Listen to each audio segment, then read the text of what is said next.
(2주) 전에 하나님의 나라는 어떤 곳인가요? 라는 제목을 가지고 하나님의 말씀을 나눴습니다. 그때 제가 설교의 서두에 천국은 마치라는 찬양을 불러드렸는데요, 가사를 다시 한번 소개하면 이렇습니다.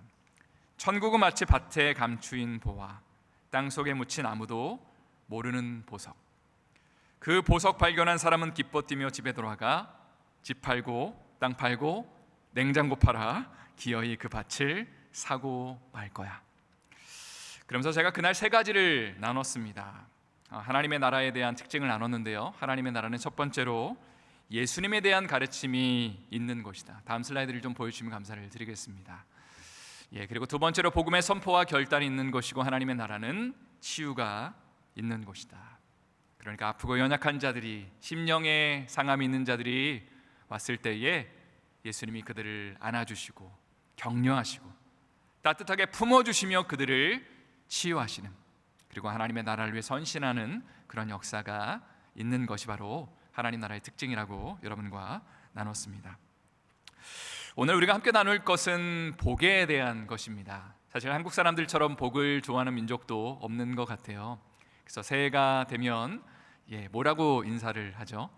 새해 복 많이 받으세요. 또 복이 얼마나 좋은지 어떤 사람들은 숟가락에까지 복자를 새겨서 밥을 먹을 때마다 복을 그렇게 먹는 것 같습니다. 그런데 과연 복을 많이 받는다는 것이 우리의 삶 가운데 어떤 것을 의미할까요? 문제가 당장 해결되고 돈이 많아지고 건강한 것을 의미할까요? 아니면 조금은 성경에서는 다른 의미를 가지고 있을까요? 제가 이번에 플로리다에서 진행되는 가정교회 세미나를 다녀왔습니다. 어제 공항에서 호 목사님 모셔다 드리고 잠깐 이야기를 하는 중에 목사님께서 이렇게 물으셨어요. 가정교회 세미나 어땠냐고. 그래서 제가 이렇게 말씀을 드렸습니다. 목사님, 거기서 하는 무슨 포맷이나 프로그램 이런 것들보다는 한 영혼을 향한 그 주님의 마음을 온 성도들이 함께 품고 그 VIP들을 전도하는 그 열정이 너무 도전이 되고 마음에 와닿습니다. 그때 목사님께서 저를 흐뭇한 눈빛으로 쳐다보시면서 바로 그거라고, 그 영혼을 향한 열정과 사랑을 안디옥 교회에서 마음껏 열심히 섬기면서 펼치면 좋겠다고 그렇게 격려를 해 주셨습니다. 세미나가 진행된 교회에서는 제가 조금 전에 나눈 것처럼 예수 안 믿는 사람들을 VIP라고 그렇게 부릅니다. 저희 교회랑 똑같죠. 또 그 VIP들이 실제로 목장 모임에는 참여하는데 교회에는 안 나오는 사람들이 상당히 많이 있었습니다. 그래서 제가 그 작은 목자분에게 궁금해서 물었습니다. 아니 도대체 이분들은 예수님 전혀 모르는 사람들이고 교회에 관심이 없는 사람들인데 어떻게 목장 모임에 초대했냐고 물어보니까 이렇게 얘기를 하더라고요. 예배드리러 와라 혹은 목장 모임 와라 라는 얘기를 전혀 하지 않고 누군가 한국 사람이라고 생각하는 사람을 만나면, 마트에서나 길 가다가 만나면 대화를 시도한다는 거예요. 혹은 아이들끼리 갑자기 대화를 하는 경우도 있잖아요. 그러면 그 어른들에게 다가가서 이렇게 말을 한다는 거죠. 저희 집에 밥 먹으러 오세요. 그러면서 이제 집으로 초대하면서 자연스럽게 목장 모임으로 인도를 한다고 합니다. 제가 실제로 참여한 목장에서도 교회 안 다니는 VIP 4명이 실제로 그 목장 모임에 참여를 하고 계셨습니다. 이분들이 어떤 분들이냐면 한국에서 행정고시라는 아주 붙기 힘든 시험을 치르고 고위 공무원 생활을 하시는 분들이었습니다. 그리고 2년 동안 나라에서 연수를 보내준대요. 그래서 대학원 과정을 공부하기 위해서 온 고위 공무원들이었습니다. 이분들과 계속해서 밥을 먹고 일반적인 일상의 대화를 하는 가운데 이제 이분들의 필요를 우리가 살피는 거예요. 그리고 한참 대화를 하는 가운데 영적으로 작은 것 하나라도 도전할 게 있으면 그 한마디를 하고 그 목장 모임을 마치는 것이 순서였습니다. 참 인상적이었던 게 무엇이냐면 이분들의 공통적인 관심사와 고민이 무엇이었냐면 바로 자녀들에 대한 것이더라고요. 대부분 다 40대 초반의 나이를 갖고 계신 분들이었는데 이분들은 최고의 대학에서 한국에서 공부를 하고 정말 세상 부러울 것 없는 잘 나가는 공직자 생활을 하는 분들이었는데도 자녀를 낳아 길러보니까 내 마음대로 안 되는 것이 너무 답답했다는 것이죠. 어떤 분은 고위 공무원의 아내셨는데 한국에서 K 무슨 방송국에 기자 생활을 하시는 분이었습니다. 이런 고백을 했습니다. 아이들이 어디를 가서 막 소리를 지르고, 남자애 2명인데요, 막 소리를 꽥꽥 지르고 엄마 아빠 얘기를 정말 너무 안 듣는 모습을 보면 마음 가운데 아니 도대체 이런 애가 어디서 태어났나 라는 생각이 들고요, 그리고 내가 애들을 잘못 키우는 건 아닌가, 그런 마음에 후회하는 마음이 참 많이 든다고 이야기를 했습니다. 여러분, 복 있는 삶을 산다는 것이 무엇을 의미할까요? 만약 내가 누리기 원하는 복의 기준이 외부의 환경에 달려있다면, 그 환경이 내 마음대로 잘 조정이 된다면 아마 행복을 누릴 수 있겠지만, 그 환경이 내가 원하는 대로 그렇게 나타나지 않을 때에는 우리 마음 가운데 실망과 또 그 실패 감정이 들게 될 것입니다. 가령 내가 성공하고 잘 나갈 때는 행복하겠지만 삶의 문제가 발생하고 자녀가 내 마음대로 안 될 때는 살아갈 이유를 찾지 못하는 것이겠죠. 그러나 성경은 복 있는 삶의 비결이 외부의 환경을 의지하는 데 있지 않고 예수님과 함께하는 삶에 있다고 우리에게 도전하고 있습니다. 다시 한번요. 행복한 삶의 비결은 외부의 환경이 변화되는 데 있지 않고 예수님과 함께하느냐에 달려있다는 것입니다. 여러분 아멘이시죠? 이런 찬양이 있습니다. 제가 한번 찬양을 불러드리도록 하겠습니다. 내 영혼의 극히 깊은 데서 맑은 가락이 울려나니 하늘 곡조가 언제나 흘러나와 내 영혼을 고이 싸네. 평화 같이 할게요.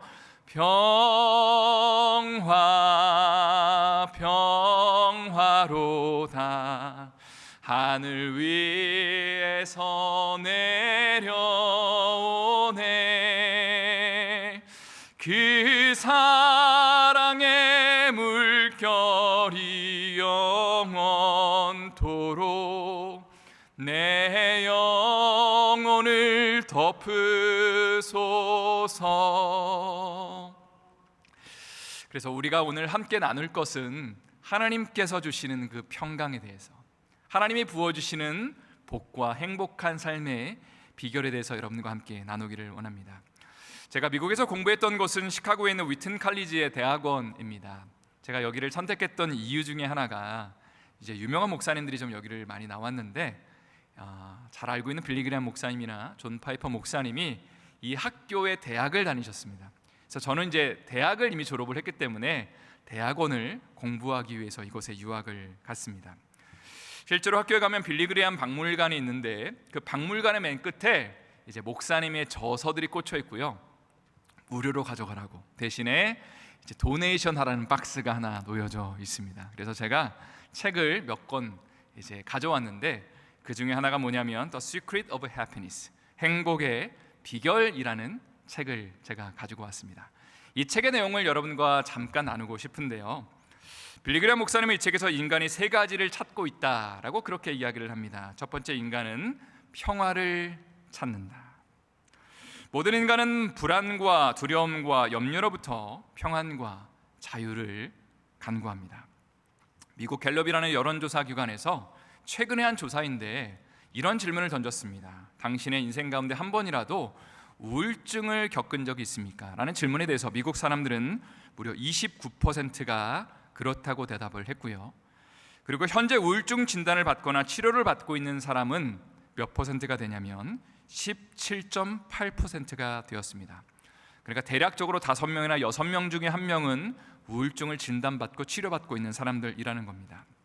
남성이 우울증에 앓는 비율은 20%였고요, 여성이 우울증에 빠지는 확률은 36.7%였습니다. 3명 중에 1명 이상의 여성의 경우에는 우울증을 앓고 있는 것이죠. 그런데 설문조사 내용을 보면서 이런 질문을 던지게 되었습니다. 세상에서 가장 잘 사는 나라 중에 하나인 미국에서 왜 이렇게 우울증 비율이 높은 것일까요? 제가 정답을 알려드리면요, 크게 2가지가 생각이 났습니다. 첫 번째는 아무것도 없을 때는요, 가난하고 힘들 때는 나름대로 인생의 목표가 있잖아요. 야, 내가 저것만 좀 하면, 내가 좋은 집에서 좀 살면 얼마나 좋을까 하면서 나름대로는 그것이 삶의 원동력이 되어서 열심히 삶을 살아갑니다. 근데 막상 많이 가져보니까, 다 갖고 있으니까 이제는 허무하고 인생이 덧없다는 것을 느끼는 것이죠. 또 두 번째 이유는요, 미국 사회의 분위기 때문이 아닐까 생각을 합니다. 더 높아져야 되고 더 많이 가져야 되는 경쟁 구도 속에서 이미 많이 갖고 있는 사람들이 더 많이 가지려고 서로를 질시하고 미워하고 비교하는 그 상황 속에서 도대체 나는 무엇을 위해 사는 존재인지, 나는 왜 이 땅 가운데 존재하고 있는지, 그 삶의 목적에 대한 질문을 던진다는 것입니다. 그래서 두 번째로 빌리그레엄 목사님은 모든 인간은 purpose, 삶의 목적을 찾는 존재들이다. 한마디로 말해서 모든 인간은 내가 어디서부터 와서 어디로 가는지를 질문한다는 것입니다. 세상은 인간이 이 땅에 존재하는 것이 우연의 산물이라고 가르칩니다. 그래서 하나님이 부여하신 목적이나 방향성이 존재하지 않는다고 말하고요, 인간이 자기 스스로의 목표를 설정하고 그 목표를 위해서 최선을 다하면 행복한 삶을 살 수 있다라고 세상은 우리에게 외치고 있습니다. 지금도 제가 생생하게 기억나는 것 중에 하나가 무엇이냐면, 유치원 다닐 때요, 만으로 한 5살, 6살 다닐 때 제가 어느 날 화장실에서 제 거울에 비친 얼굴을 보면서 어떤 질문을 던졌는지 아십니까?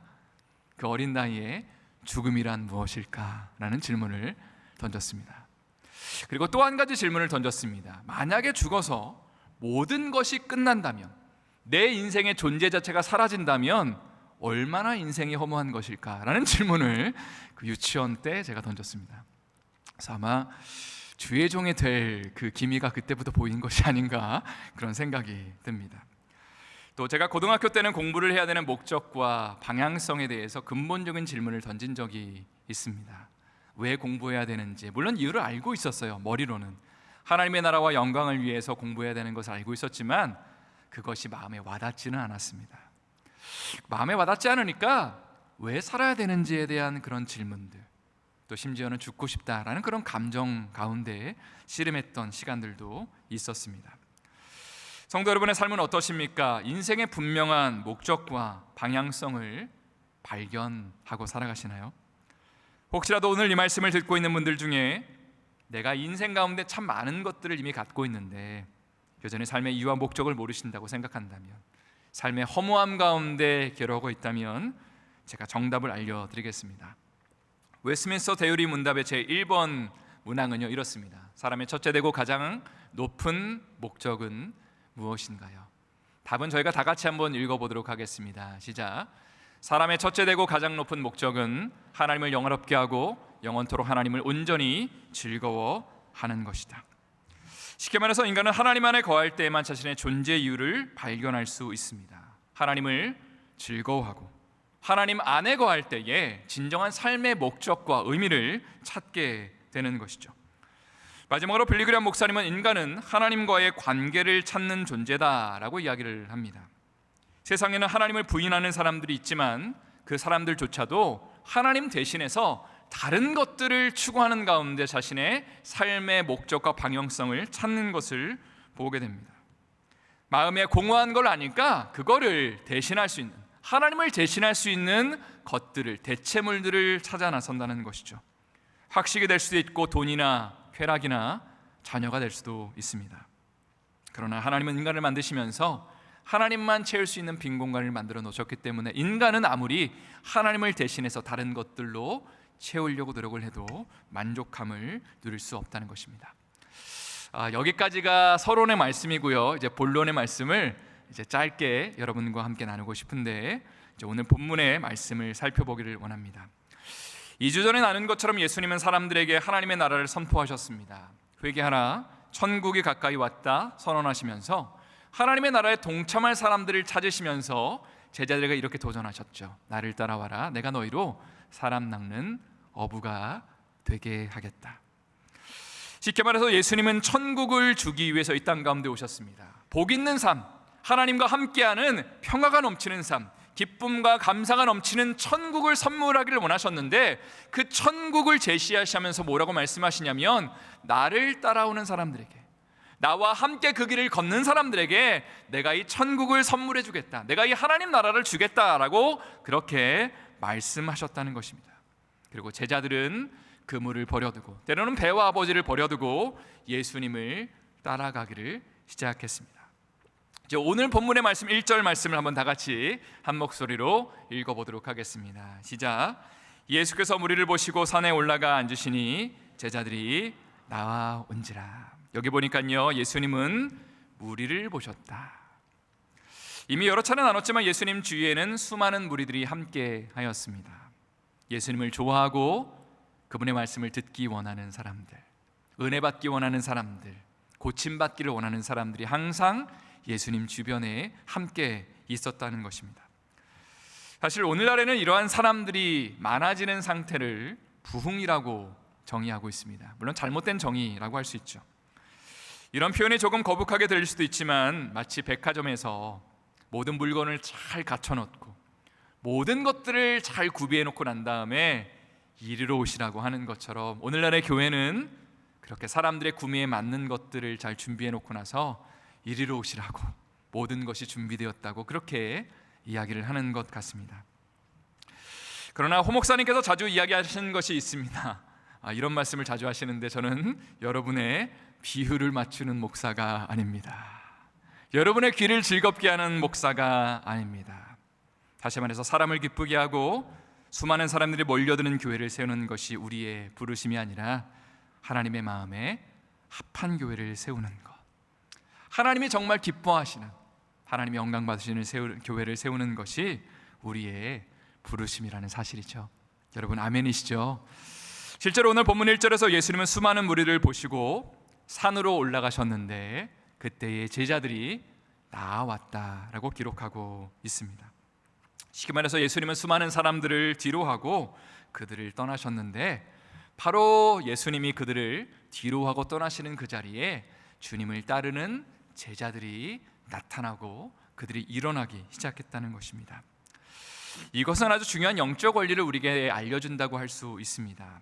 하나님의 교회에는 물론 많은 군중과 무리들을 대상으로 하는 사역들이 존재해야 합니다. 가령 주일 예배 같은 경우에는요, 많은 사람들이 와서 아무나 와서 은혜 받고 위로받고 격려받고 고침받아야 되는 것이죠. 그러나 이것만으로는 충분하지 않습니다. 오히려 하나님의 교회에는 예수님을 따르는 제자들이 나와야 됩니다. 하나님 나라의 가치대로 이 세상을 살아가는 사람들이 길러져야 합니다. 그리고 주님이 부르실 때에 언제든지 예 주님이라고 말할 수 있는 믿음의 용사들이 필요하다는 것이죠.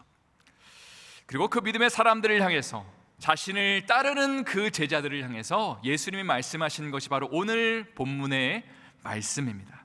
우리는 이것을 산상순이라고 부르고요, 오늘 본문의 팔복의 말씀을 또 우리가 함께 나누길 원하는데 2절과 3절 말씀, 예수님이 자신을 따르는 그 사람들, 천국을 소유한 사람들을 향해서 누가 복 있는 사람인지, 어떤 사람이 정말 복을 누리는 것인지에 대해서 뭐라고 말씀하셨는지를 함께 오늘 본문을 읽어보도록 하겠습니다. 2절과 3절 말씀 함께 읽겠습니다. 입을 열어 가르쳐 이르시되 심령이 가난한 자는 복이 있나니 천국이 그들의 것이며.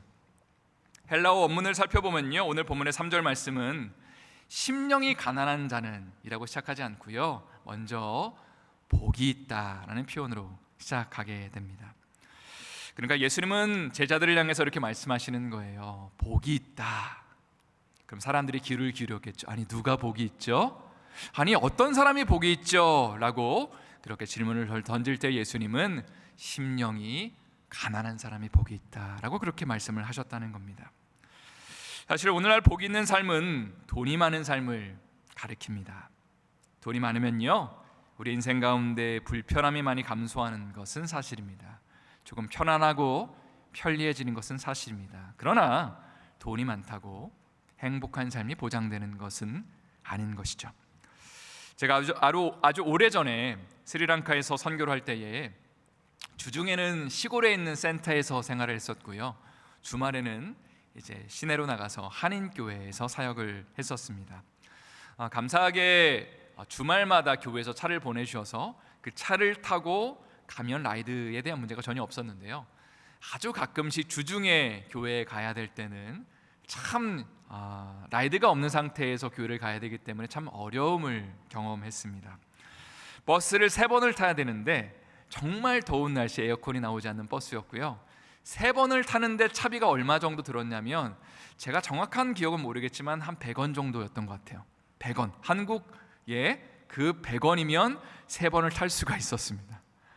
너무 힘드니까 이제 30분 정도 차로 가는 거리를 버스로 가면 3시간이 걸렸거든요. 3번 갈아타는 게 너무 힘들어서 어쩌다가 한 번씩 택시를 부르면 택시비는 얼마가 들었냐면 10,000원이 들었습니다. 예, 엄청나게 놀라시네요, 그죠? 그래서 상당히 고민이 돼서 웬만하면 버스 타자 하면서 그렇게 버텼던 기억이 있습니다. 성도 여러분, 하나님께서 우리의 삶에 복을 주셔서 많은 재정을 허락하신다면, 또 좋은 집과 좋은 차를 주시고, 또 우리 자녀들에게 복을 주셔서 좋은 대학을 가게 하시고 좋은 직장을 허락하신다면요, 우리가 버스 타지 않고 택시 타면서 혹은 자가용 타면서 편안한 삶을 살아갈 수는 있을 겁니다. 그러나 앞에서 말씀드린 것처럼 이러한 삶 가운데 행복이 보장되지는 않습니다. 왜냐하면 예수님은 복 있는 자의 삶을 돈이 넘치는 삶으로 정의하지 않으셨기 때문이죠. 우리를 너무나 잘 아시고 우리의 필요를 아시는 하나님께서, 예수님께서 누가 복 있는 삶이냐라고 그렇게 질문했을 때 3절에서 뭐라고 말씀하셨어요? 심령이 가난한 자는 복이 있나니 천국이 저희 곳이며. 오늘 다음에 2가지를 여러분 꼭 기억하시기를 축복합니다. 복 있는 삶에는 2가지가 필요한데, 첫 번째는 심령의 가난함이 필요하고요, 2번째는 천국이 그의 삶 가운데 임해야 됩니다. 이 2가지만 잘하시면 복을 누리실 수 있습니다. 하나님의 영광을 누리실 수 있습니다. 이 2가지를 간략하게 살펴보길 원합니다. 먼저 심령이 가난하다는 것은 하나님을 향한 절박함이 있는 상태를 가리킵니다. 하나님을 향한 간절함, 하나님의 말씀을 향한 그 갈구의 마음을 가리킵니다. 요한계시록 3장 17절에 보면 라우디아 교회를 향해서 예수님이 하신 말씀인데요, 제가 한번 읽어드릴게요. 잘 들어보십시오. 내가 말하기를 나는 부자라 부요하여 부족한 것이 없다나 내 곤고한 것과 가련한 것과 가난한 것과 눈먼 것과 벌거벗은 것을 알지 못하는도다. 이 말씀에 보면 라오디게아 교회 성도들은 자신이 부자라고 생각했습니다. 실제로 이 동네는요, 물질적으로 상당히 풍요하고 그리고 돈이 많았던 동네였습니다. 예수님 믿는다고 핍박을 받지도 않았고 고난 같은 것도 없었습니다. 삶의 만족도가 참 높았던 것 같습니다. 근데 문제는 뭐냐면 이들의 심령 가운데 가난함을 잃어버렸습니다. 하나님을 향한 그 절박함, 하나님을 향한 그 간절한 마음을 어느 순간에 삶의 부요함 때문에 잃어버렸다는 것이죠. 그러니까 이들의 삶 가운데는 물질의 풍요함은 있었지만 영적인 복, 정말 하나님이 부어주시는 그 행복한 삶은 불가능했다는 것이죠. 이것은 오늘날 미국 교회의 모습을 너무나 잘 반영해주고 있습니다. 우리는 실제적으로 부족한 것이 많이 없는 환경 속에서 부요함을 누리고 있죠. 예수님을 잘 믿고 있다고 생각합니다. 그러나 예수님은 이러한 우리의 모습을 향해서 이렇게 진단하신다는 것이죠. 너의 곤고함과 가련한 것과 가난한 것과 눈먼 것과 벌거벗은 것을 알지 못한다. 실제로 우리는 비교적 안정적인 생활을 하면서 정기적인 교회에 와서 봉사를 하면서 헌금을 하면서 이 정도면 충분한 것 아닌가, 그렇게 생각하는 경향이 있습니다. 저도 그렇고요, 여러분도 아마 그러실 겁니다. 그러나 그 속에 심령의 가난함을 잃어버릴 때가 너무나 많다는 것이죠. 어쩌면 우리는 이 교회에 오기 직전까지 세상의 부와 명예를 추구하면서 내 나름대로의 그 행복을 추구하면서 동시에 하나님도 섬기는 모습을 보이고 있는 것은 아닌지 돌아볼 필요가 있습니다. 그리고 이 속에서 하나님이 아니면 안 된다고 하는 그 절박함이 어느 순간에 사라졌습니다. 예수님의 보혈의 피 없이는 단 하루도 살 수 없다고 하는 그 간절함, 그 분명했던 고백은 어느 순간에 사라지고, 그리고 세상과 하나님을 동시에 섬기는 그런 모습으로 전락했다는 것이죠. 그러나 여러분, 예수님은 말씀하시는 거예요. 그런 삶은 결코 복된 삶이 아니다.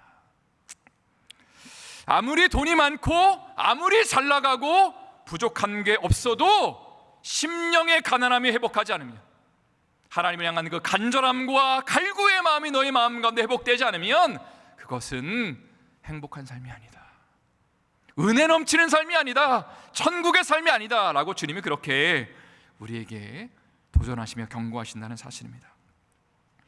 복 있는 삶의 두 번째 특징은 천국이 그의 삶에 임했다는 것입니다. 마태복음 13장 44절의 말씀을 한번 다 같이 읽어보도록 하겠습니다. 함께 읽겠습니다. 천국은 마치 밭에 감추인 보화와 같으니 사람이 이를 발견한 후 숨겨두고 기뻐하며 돌아가서 자기의 소유를 다 팔아 그 밭을 사느니라.